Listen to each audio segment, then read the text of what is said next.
महामना innovative technology welfare society एक non profitable non governmental organisation. हमने इस संस्था की शुरुआत केवल ये सोच के की है कि हमने पिछले 7-8 सालों में ये महसूस किया कि हमारे रिसर्च स्कॉलर्स, हमारे फैकल्टी मेंबर और विभिन्न विषयों पर शोध करने वाले जो रिसर्च का काम करते हैं वो रात और दिन लगे रहते हैं अपनी लैबों में, लेकिन कुछ बेसिक कमी लूप होल्स हैं इस पूरे सिस्टम में। इसको समझना और बताना बड़ा जरूरी है। मान लीजिए कि कोई व्यक्ति कोई भी काम करता है तो अपने भविष्य को सिक्योर करने के लिए करता है और पैसा कमाने के लिए करता है। रिसर्च में बहुत पैसा, लेकिन वो पैसा दोनों तरीके से कमाया जा सकता है, सही तरीके से और गलत तरीके से। अगर हम ज़्यादा तर ये सोचें कि हमको केवल बस पैसा कमाना है और जो रिसर्च का काम है वो बस चलता रहता है, इससे हमारा जीवन यापन तो होता है, लेकिन जो सोचकर भारत सरकार या कोई भी सरकारी संस्था हमको पैसे देती है जिससे कि हम वो शोध कार्य कर सकें, उसका पूरा फल हमारी जनता को नहीं मिल पाता है। मान लीजिए अगर कोई लेबोरेटरी में 20-25 साल से सोलर सेल पे काम होता है और सोलर सेल पे काम होने के बाद में भी वो एक छोटा सा इतना बड़ा एक मोबाइल को चार्ज करने का भी सोलर सेल बनाने की कुव्वत नहीं रखते हैं, वो प्रश्नों के घेरों में आ जाते हैं। हिंदुस्तान में मेरे अंदाज से कम 30 से 40 लेबोरेटरीज में सेंसर पे काम होता है, नैनो मटेरियल्स पे काम होता है, करोजन पे काम होता है, बायोटेक्नोलॉजी पे काम होता है और अनेक चीज़ों पे काम होता है। लेकिन हमारे गांव देहात में जाइए,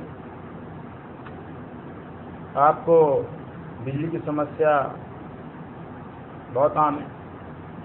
बहुत से ऐसे गांव हैं जहां पर 24 घंटे में 1 या 2 घंटा ही बत्ती आती है, और कुछ गांव ऐसे हैं जहां पे 2-2, 3-3 दिन में 1-2 घंटा बत्ती आ गई। कुछ जरा खुशकिस्मत हैं जो बिजली की समस्या ऐसी है कि 5-6 घंटा बज जाती है। अब हमारे देश का मुद्रा का अवमूल्यन हो रहा है।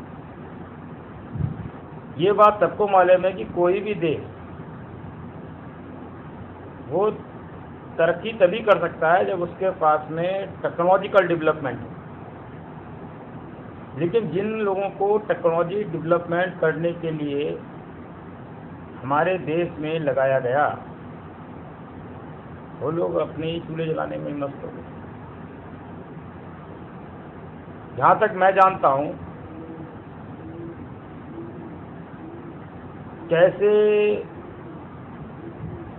बिल बनाए जाएं, कैसे टेक्निकल रिपोर्ट जमा की जाए, कैसे कुछ ना कुछ कर दिया जाए जो एक रिसर्च पेपर छप जाए। आजकल एक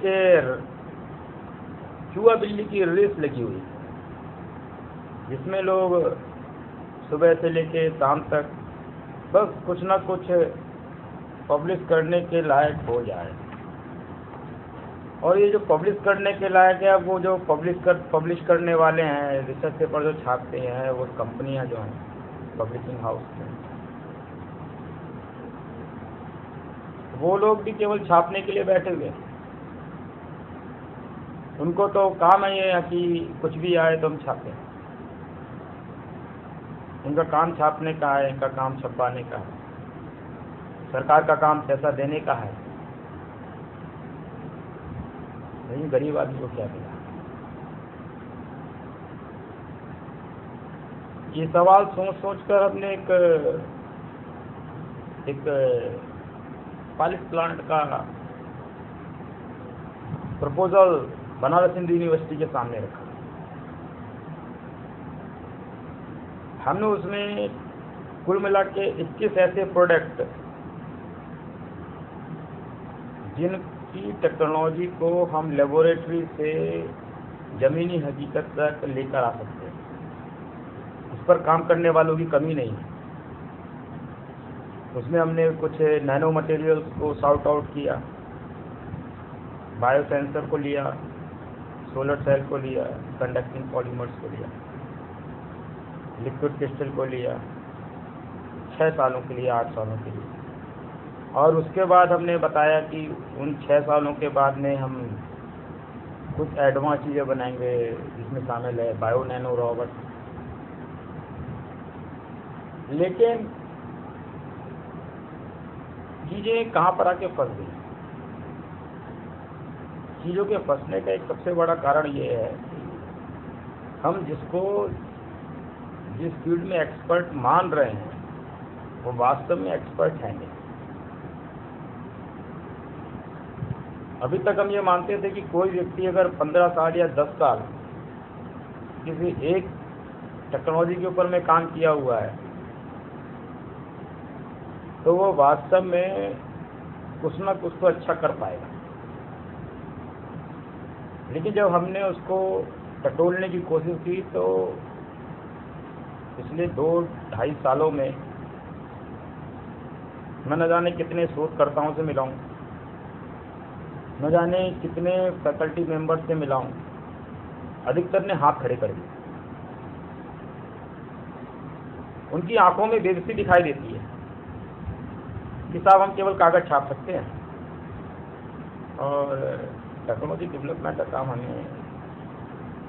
रही बात है, अब लोग कहते हैं कि पेटेंट होना चाहिए। इस देश के वैज्ञानिकों ने पेटेंट को मार्केटिंग टूल की तरह इस्तेमाल किया।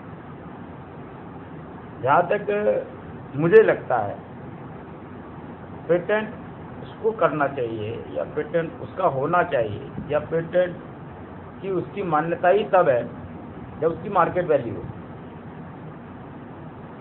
कि हमने वास्तव में कुछ ऐसा बनाया जिसको मार्केट में लोग एक्सेप्ट करेंगे और इसकी एक कमर्शियल वैल्यू है, तब तो उस पेटेंट की भी वैल्यू है।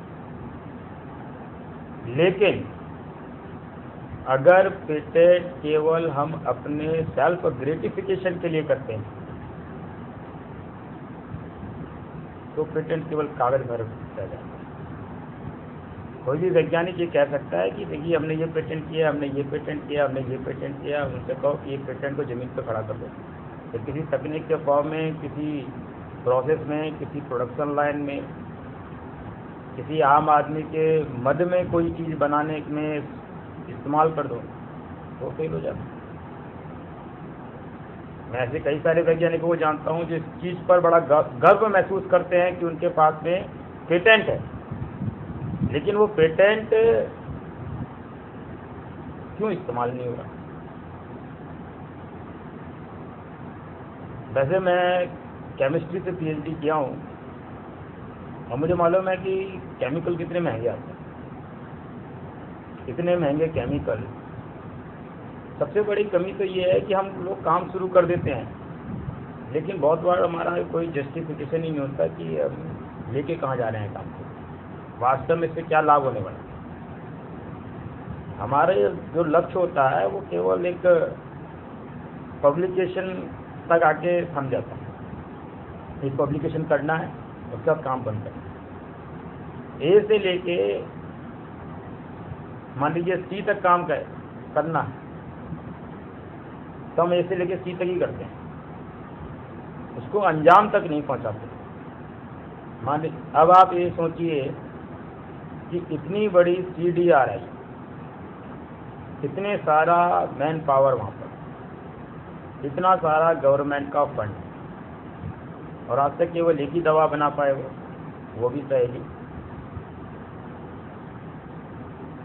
कुछ दिनों पहले मेरी एक जायडस केरला के मार्केटिंग मैनेजर से मेरी बातचीत हुई। उन्होंने मुझे बताया कि साहब हम 60% पर बिजनेस करते हैं। 60% का बिजनेस का मतलब ये हुआ कि फॉरेन की कंपनी वाला उनको एक मॉलिक्यूल का स्ट्रक्चर देता है, उसको बनाने की तकनीक देता है, उसका डाटा देता है, और उसके बाद उसका प्रोडक्शन इंडिया में होता है, उसमें जितना प्रॉफिट होता है वो सारा का सारा वो कंपनी ले जाती है। तो अभी सोचने की ज़रूरत है कि हम इस देश की रिसर्च को कैसे फ्रूटफुल, इनोवेटिव, क्रिएटिव और देश की तरक्की में इस्तेमाल कर सकते हैं।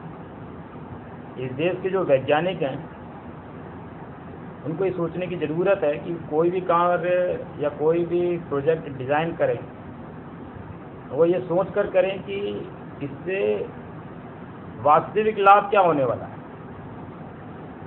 सेल्फ ग्रेटिफिकेशन करने के लिए अगर हम भारत सरकार के रिसोर्सेज को इस्तेमाल करते हैं तो हम ये गलत करते हैं।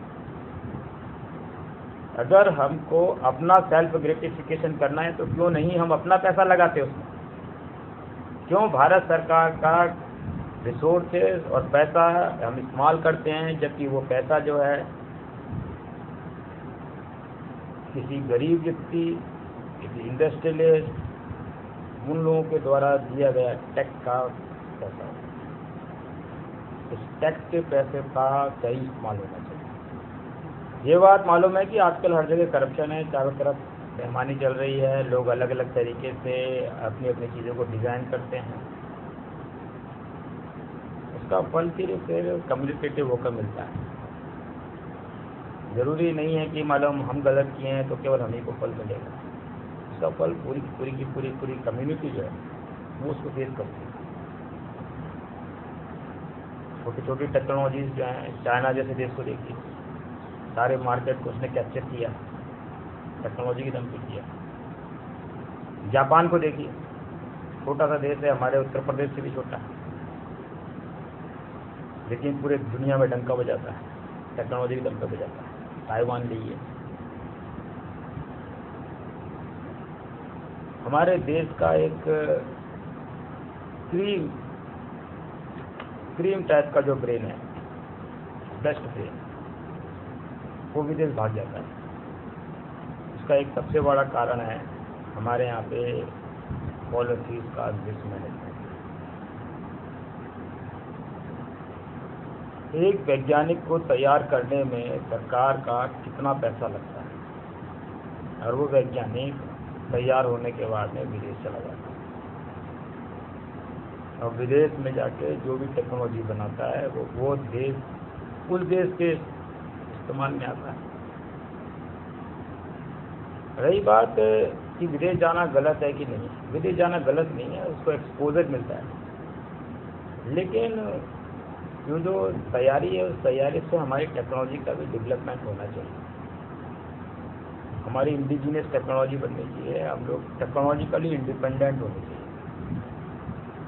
महामना इनोवेटिव टेक्नोलॉजीज का जो पायलट प्लांट का प्रपोजल हमने रखा, उसमें हमने 6 डिवीजन बनाने का सरकार से आग्रह किया।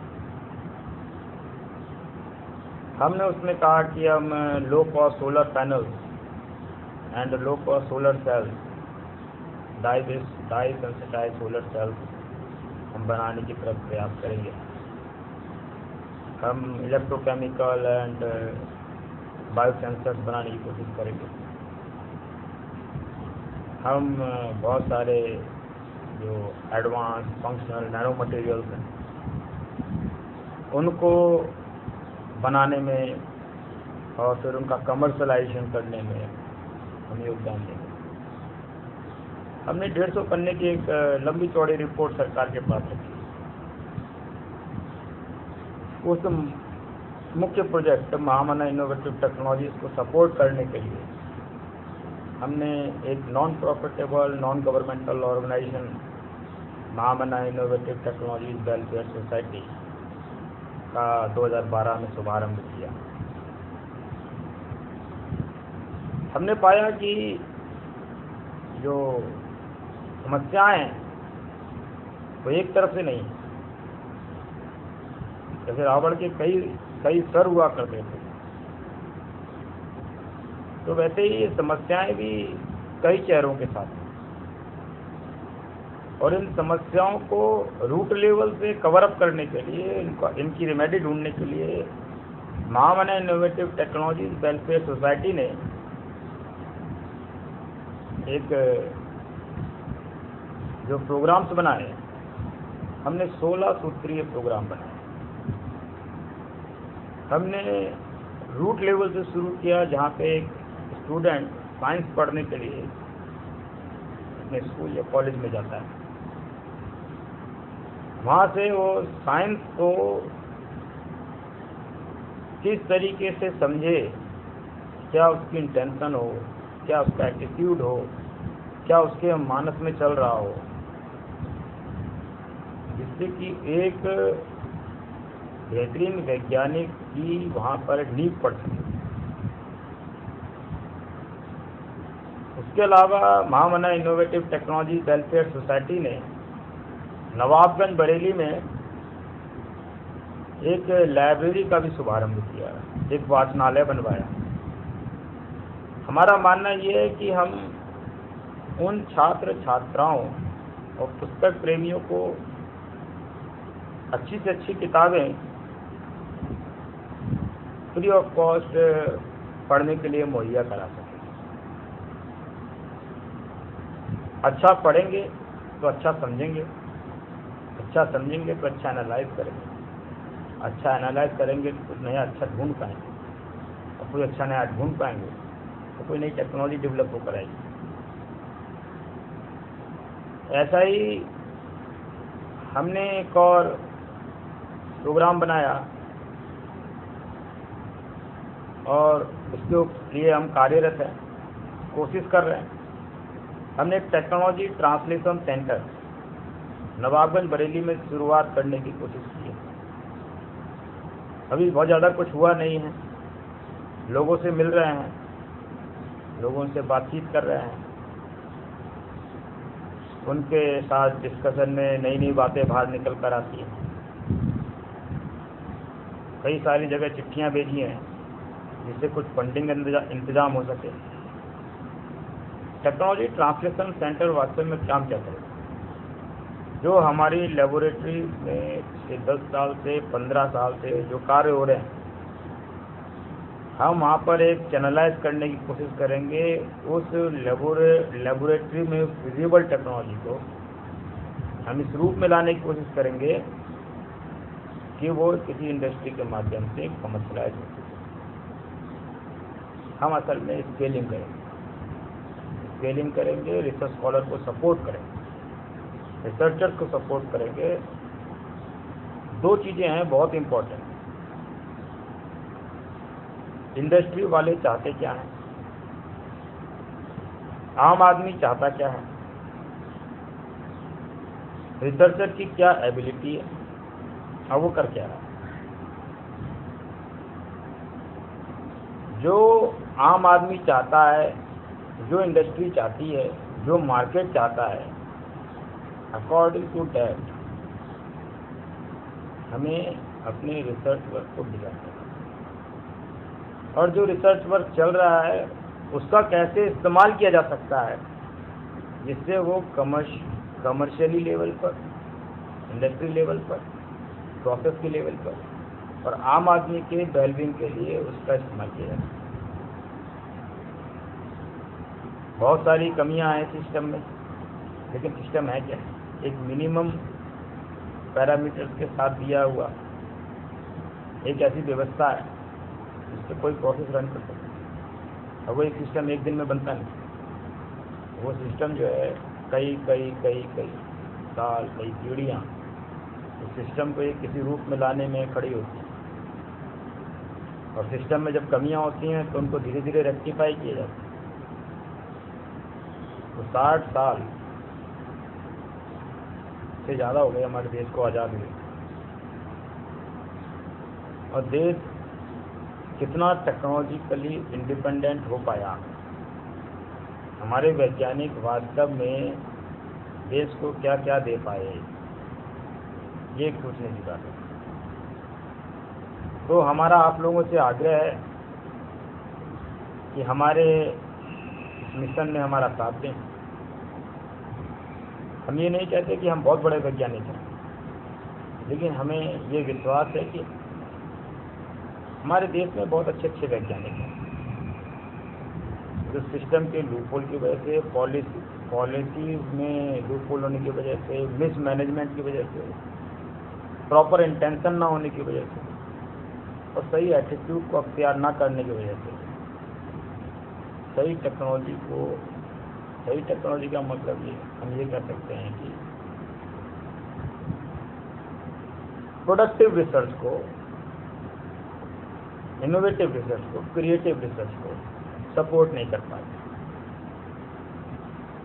फेसबुक के ऊपर में हमारा बहुत सारी डिटेल उपलब्ध है।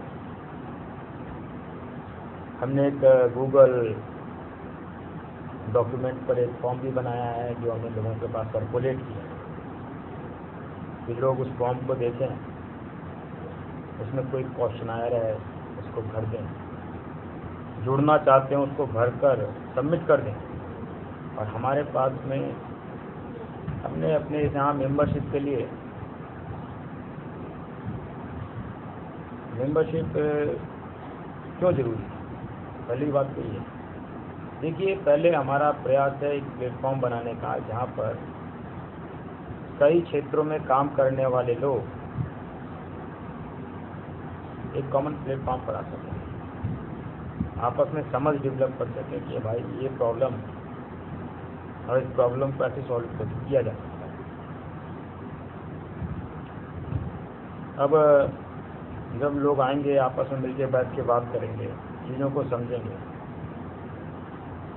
नैनो टेक्नोलॉजी वाला अपनी टेक्नोलॉजी लेकर आएगा, सोलर सेल वाला अपनी टेक्नोलॉजी लेकर आएगा, सेंसर वाला अपनी टेक्नोलॉजी लेकर आएगा, वहाँ पे कोलैबोरेटिव अप्रोच डेवलप होगी।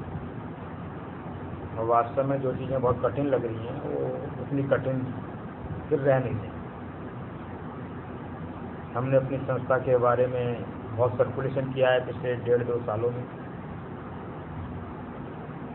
इंडस्ट्री वालों से, एनजीओ वालों से, गवर्नमेंट सेक्टर में, रिसर्च स्कॉलर के पास, स्टूडेंट के पास में, कई तरह के लोगों के पास में हमने अपनी सूचनाएं लोगों के पास पहुंचवाई हैं, संस्था के बारे में बताया। संस्था के बारे में बताने के बाद में बहुत से लोग हमारे साथ जुड़े भी। आज से 7 साल पहले जब मैंने ये सब कुछ सोचना शुरू किया तब मैं अकेला था। आज कम से कम 150 से 200 लोग मेरी संस्था के साथ में जुड़े हुए हैं।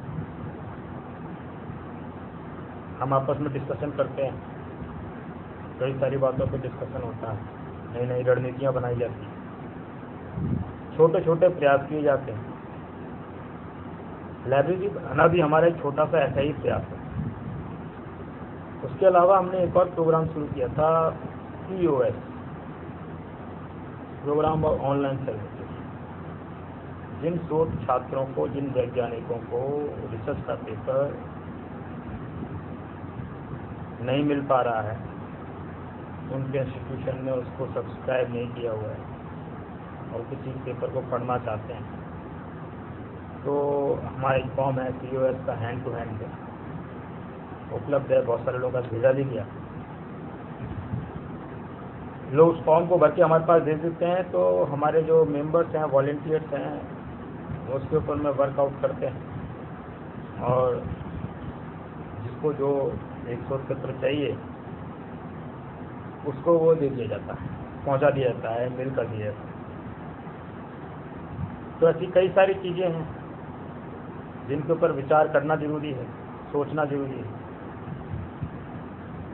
हम लगातार लोगों से बातचीत कर रहे हैं, मिल रहे हैं और आप लोगों से उम्मीद करते हैं कि आप हमारे इस मिशन में हमारे साथ खड़े होंगे। एक फॉर्म है छोटा सा, उसको भर दीजिए। उसमें हमने मेंबरशिप वॉलंटियर के लिए 100 रुपये केवल स्टार्टिंग में रखते हैं। ईयरली मेंबरशिप नहीं है। ऑर्डिनरी मेंबर के लिए 100 रुपये सालाना मेंबरशिप है। एग्जीक्यूटिव मेंबर के लिए 5 सालों के लिए 500 रुपये एग्जीक्यूटिव मेंबर के लिए है। लाइफ टाइम मेंबर के लिए 2000 रुपये है। एडवाइज़र, पैट्रन और डोनर के लिए हमने ईयरली मेंबरशिप फीस नहीं रखी। एडवाइज़र हम जनरली उन लोगों को बनाते हैं या मानते हैं जो लोग किसी एक विशेष फील्ड के ऊपर में एक्सपर्ट हैं, ज्ञाता हैं, ज्ञानी हैं।